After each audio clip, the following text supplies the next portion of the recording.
Assalamualaikum warahmatullahi wabarakatuh. Kembali lagi ke channel saya, Entok Medan Channel. Halo, apa kabar sahabat peternak entok seluruh Indonesia? Apa kabar semuanya? Agar channel ini semakin maju dan berkembang, jangan lupa di like, komen, dan subscribe video ini. Oke kawan-kawan sekalian, kali ini channel Entok Medan akan membawakan judul tentang metode baru atau cara baru agar telur entok menetas dengan sempurna. Banyak teman-teman sekalian, apalagi di musim hujan ataupun di musim panas itu bertanya kepada saya, apalagi kok di Medan ini tuh sedang musim hujan ya teman-teman sekalian, yang mana hujan tadi dari pagi sampai sore itu nggak berhenti-berhenti, ataupun dari pagi sampai sore itu nggak hujan tapi malamnya hujan terus menerus sampai pagi teman-teman sekalian. Nah, simak video ini tanpa di skip agar teman-teman sekalian bisa paham apa yang akan saya sampaikan kali ini. Nah, pertama-tama teman-teman sekalian bisa kita lihat ataupun absen dulu teman-teman sekalian, ini beberapa ekor indukan yang ada di channel Entok Medan dan calon basornya teman-teman sekalian. Nah, pakan dia memakan pakan yang sudah saya racik berupa pakan alternatif hemat biaya teman-teman sekalian, dengan dedak padi dan juga insang ikan lele direbus lebih kurang 1 jaman ataupun 40 menit sudah bisa dicampurkan dengan dedak tadi.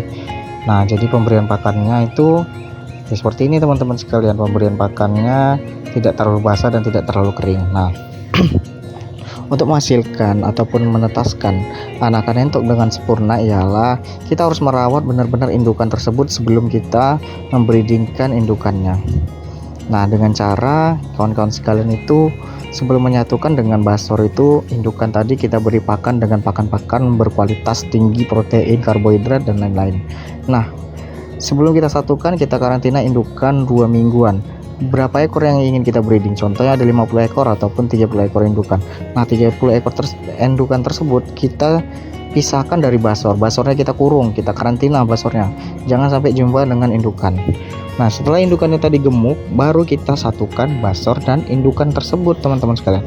Ketika badannya sudah mulai fit, badan indukannya sudah mulai bagus, gemuk, kita timbang bobotnya bisa sudah mencapai paling rendah itu 2 kilo sampai 2,5, itu sudah bisa kita satukan. Ataupun kalau indukannya memang posturnya kecil di 1,8 itu sudah paten teman-teman sekalian, atau sudah mantap untuk kita satukan dengan basor. Nah, kalau memang sudah benar-benar fit indukan dan basornya, maka proses bertelur sampai dengan mengeram itu bisa lancar-lancar saja.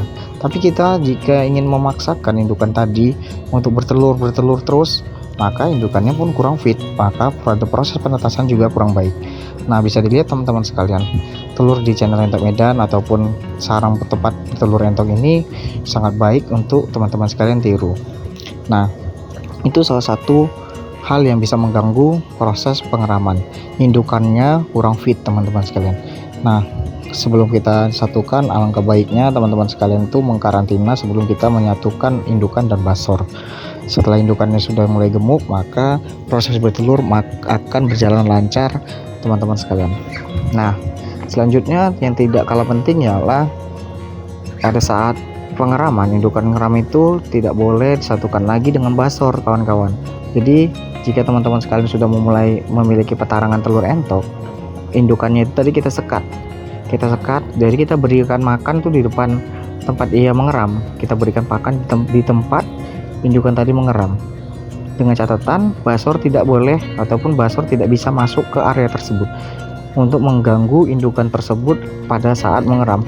Kadang-kadang jika teman-teman sekalian tuh memiliki minim sekali indukan dan indukan tersebut lagi mengeram semua, maka basor tadi itu lebih baik kita songkok aja, kita karantina, kita kurung di satu tempat agar birahi kawin. Pada saat basor tadi birahi kawin, dia tidak mengejar-ngejar indukan yang sedang mengeram teman-teman sekalian.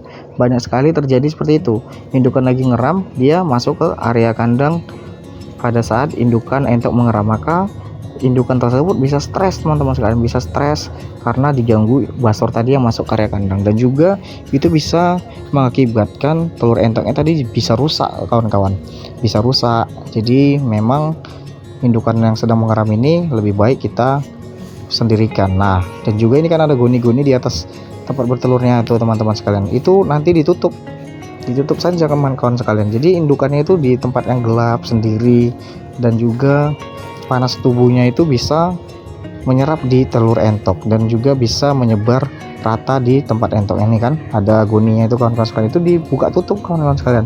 Ini seperti ini dibuka tutup. Nah, jadi indukannya tadi tidak stres jika kita lewat-lewat area kandang. Dia kan nggak nampak kalau kita itu lewat-lewat kawan-kawan. Jadi ya dia tetap santai. Intinya untuk indukan ini dia harus memang benar-benar rileks, tempatnya harus nyaman, sepi, karena kan memang dia mencari tempat yang seperti itu indukan ini kawan-kawan. Jika tidak kita buatkan tempat seperti ini pun, kadang-kadang dia membuat sarangnya sendiri di sudut-sudut kandang, yang mana kandang tersebut memang sepi dan jarang sekali basor-basor ataupun anak-anak nentok yang di usia 3 bulan 4 bulan itu datang ke tempat tersebut. Nah, selanjutnya kawan-kawan sekalian, yang paling penting ialah tempat petarangan telur ini pembuatannya. Kalau di tempat saya ini dari sekam padi. Nah, padi kayak gini kawan-kawan sekalian. Padi-padi, kulit padi lah bahasanya, kulit padi. Kulit padi. Nah, kita belilah dulu di kilang padi itu kan. Satu-satu goni 30 kilo. Nah, kita beli dulu kawan-kawan sekalian. Lalu jangan kita campurkan langsung kawan-kawan sekalian di tempat tarangan telur kita. Kita jemur dulu. Jemur lebih kurang 1 jam. Tapi memang betul kita lihat cuaca itu memang benar-benar panas. Nah, setelah sudah 1 jam kita cek lagi kulit padinya tadi sudah benar-benar kering atau belum. Nah, jika sudah benar-benar kering, lalu kita campur, diletakkanlah, kita sebarkan di area tempat bertelur entok. Nah, seperti video ini. Nah, juga ini kan ada pasirnya. Pasirnya juga kita belilah di Panglong tuh kan kawan-kawan sekalian, ataupun memang sudah ada tersedia pasir di tempat kawan-kawan sekalian. Pasirnya tadi boleh diayak, boleh tidak diayak. Nah, pasirnya tadi sama perlakuannya dengan kulit padi tadi. Pasirnya tadi itu kita jemur dulu sampai benar-benar putih, jangan sampai ada yang masih lembab teman-teman sekarang, karena memang kalau lembab kita taruh di tempat yang seperti ini tuh ya tidak mungkin kering kawan-kawan sekalian, malah jadi lembab. Jadi tempat bertelurnya juga kurang baik untuk ditempati indukan yang sedang bertelur. Nah, jika sudah kering, sama-sama sudah kering, bisa kita mix, kita campurkan, kita aduk. Nah, di sini bisa saya memeriksa beberapa ekor indukan yang sedang bertelur. Nah, seperti ini ya kawan-kawan sekalian, di mix dia, kita campur lah, artinya di mix itu dicampur kulit padi dengan pasir tadi. Nah, jika indukan memang sudah cocok dengan kandang tersebut, maka ia akan melepaskan bulu-bulu halus yang ada di tubuh entok tadi. Bulu-bulu halusnya dia rontokkan, dirontokkan sama indukannya tadi. Nah, seperti yang di video ini kan, itu beberapa banyak sekali bahkan. Itu bulu-bulu halus ini, bukan bulu-bulu tebalnya, dia malah melepaskan bulu-bulu halus. Nah, seperti ini. Tujuannya agar tempat tersebut itu, panas tubuh entoknya ini itu bisa menyebar rata di semua telur-telur entoknya. Nah, dan juga di sini saya beberapa ekor indukan yang terlalu banyak, maksudnya telurnya bisa sampai 18 butir lebih atau sampai dengan 20 butir, itu saya kurangi telurnya. Saya hanya menetaskan lebih kurang 15 butir telur entoknya. Tujuannya itu tadi teman-teman sekalian, agar proses pengeramannya itu terjadi secara maksimal. Panas tubuh entoknya ini maksimal menyebar di semua telur yang ada di raman tersebut. Jika lebih dari 15 ataupun 20, 18 paling banyak kawan-kawan sekalian, atau 20 ekor, 20 butir, maka proses pengeramannya biasanya menurut pengalaman saya itu tidak maksimal. Ada beberapa telur itu yang tidak menetas.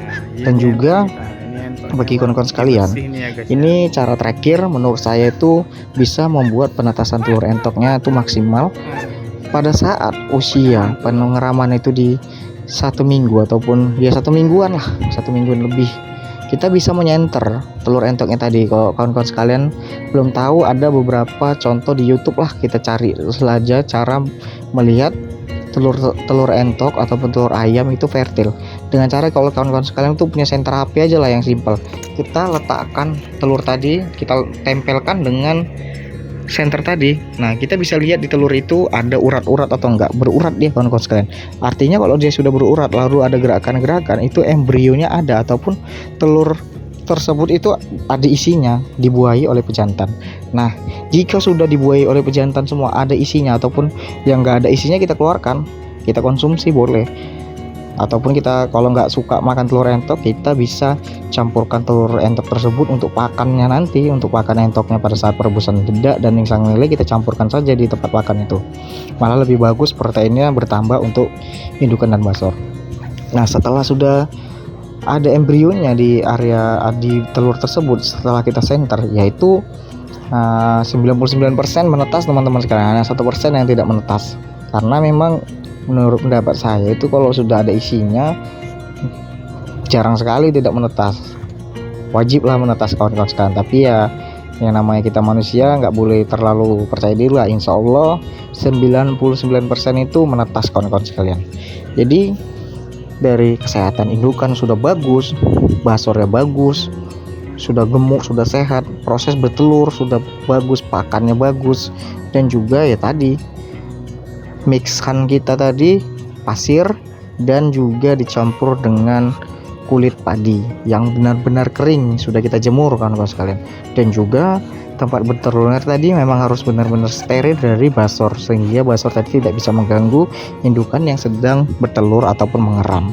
Nah, tak kalah penting guni tadi teman-teman sekalian, untuk menutupi ataupun kain boleh, apa saja boleh, yang penting tujuannya untuk menutupi tempat atau sarang bertelur entok. Jadi entok tadi tidak terganggu oleh dunia luar, dia pun fokus untuk mengeram kawan-kawan sekalian. Jadi memang itu harus kita jaga untuk indukannya bisa menetaskan telurnya secara sempurna.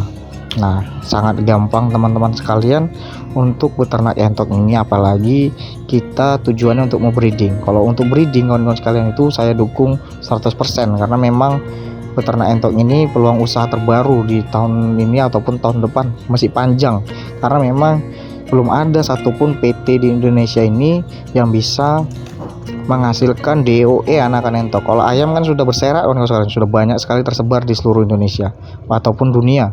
Indonesia ini kalau DOE bebek, DOC anakan entok itu sudah banyak, tapi kalau entok ini masih belum ada. Makanya kita peternak-peternak kampung atau peternak pemula ini, peternak modern, bisa memanfaatkan peluang usaha tersebut dengan cara maksimal untuk mensuplai anakan entok yang ada di seluruh Indonesia. Oke, saya rasa paham dari penjelasan saya kali ini. Jangan lupa teman-teman sekalian di like, komen, dan subscribe video ini. Jangan di skip videonya agar kita saling membantu dalam membangun channel Entok Medan. Jadi kawan-kawan sekalian dapat manfaatnya, saya dapat juga manfaatnya untuk menyebarkan video ini. Sekian dulu dari channel Entok Medan. Assalamualaikum warahmatullahi wabarakatuh.